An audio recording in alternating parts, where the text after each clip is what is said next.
किसान साथियों नमस्कार। साथियों, आज के इस वीडियो में हम आपको लहसुन की फसल में यूरिया खाद देते समय हमें कौन कौन सी बातों का अच्छे से ध्यान रखना है, इसके बारे में हम इस वीडियो में पूरी डिटेल के साथ बात करने वाले हैं। तो साथियों, वीडियो को अंत तक देखना, आपको इस वीडियो के माध्यम से सारी जानकारी अच्छे से मिल जाएगी। बात करें यूरिया खाद के बारे में तो यूरिया में 46% नाइट्रोजन पाई जाती है और आज के समय में किसान भाई हर एक फसल में यूरिया खाद का प्रयोग कर रहे हैं। लेकिन अगर हम बात करें तो लहसुन की फसल के बारे में, तो लहसुन की फसल में बहुत ही लिमिटेड मात्रा में यूरिया खाद की आवश्यकता होती है और लहसुन की फसल तैयार होने की आयु सीमा रहती है। उस आयु सीमा तक हम लहसुन की फसल में यूरिया खाद दे सकते हैं। उसके बाद हमें यूरिया खाद का प्रयोग लहसुन की फसल में नहीं करना है। अब इसको हम पूरी डिटेल के साथ समझते हैं। देखिए साथियों, जब हम लहसुन की फसल अपने खेत में लगाते हैं तो उस समय पर भी हम नाइट्रोजन का पूर्ति करते हैं। जैसा कि डीएपी खाद डालते हैं तो उसके अंदर भी कुछ मात्रा में नाइट्रोजन पाया जाता है और अगर हम 12-32-16 डाल रहे हैं तो उसके अंदर भी नाइट्रोजन की कुछ मात्रा पाई जाती है। साथियों, लहसुन बुआई से लेकर हमारी लहसुन की फसल जब 55 से 60 दिन का हो जाए या 2 महीने की हो जाए तो लहसुन की फसल में यूरिया खाद दे सकते हैं। अब हम इन 2 महीनों के अंदर हमें कितनी बार यूरिया देना चाहिए और यूरिया देते समय हमें कौन कौन सी गलतियां नहीं करनी चाहिए, तो इसके बारे में हम बात करें तो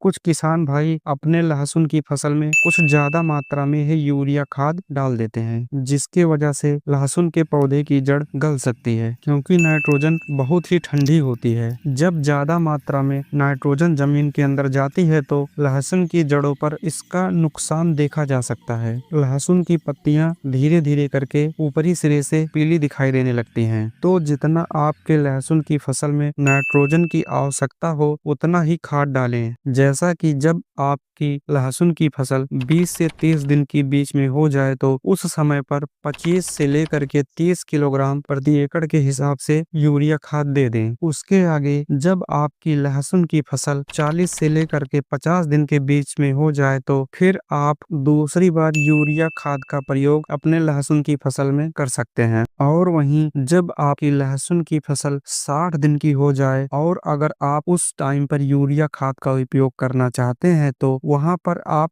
हल्के मात्रा में यूरिया खाद दे सकते हैं। लेकिन मैं आपको यह बताना चाहता हूं कि आप पहली बार तो यूरिया 20 से 25 दिन के अंदर डाल दें और दूसरी बार 45 से लेकर के 50 दिन के अंदर यूरिया का प्रयोग आप दूसरी बार कर लीजिए। उसके बाद साथियों, आपको अपने लहसुन की फसल में यूरिया खाद नहीं देना है और अगर आप यूरिया खाद ज्यादा मात्रा में दे देंगे तो लहसुन के पौधे की लंबाई ज्यादा बढ़ जाती है। यानी कि जब पौधा 50 से 60 दिन का हो जाता है तो उसमें कंद का जो बनने की शुरुआती समय स्टार्ट हो जाता है। उस समय पर अगर हम यूरिया खाद दे देंगे तो पौधे की लंबाई अधिक बढ़ने लगेगी। लेकिन साथियों, एक चीज आपको ध्यान रखना है कि जब आपकी लहसुन की फसल 2 महीने की हो जाए तो उसके बाद आपको उसमें बनने वाले कंद पर ध्यान देना है, पौधे की ग्रोथ या लंबाई पर ध्यान नहीं देना है। साथियों, आप 50 से 60 दिन बाद अपने लहसुन की फसल में यूरिया खाद ना डालें तो अच्छा रहेगा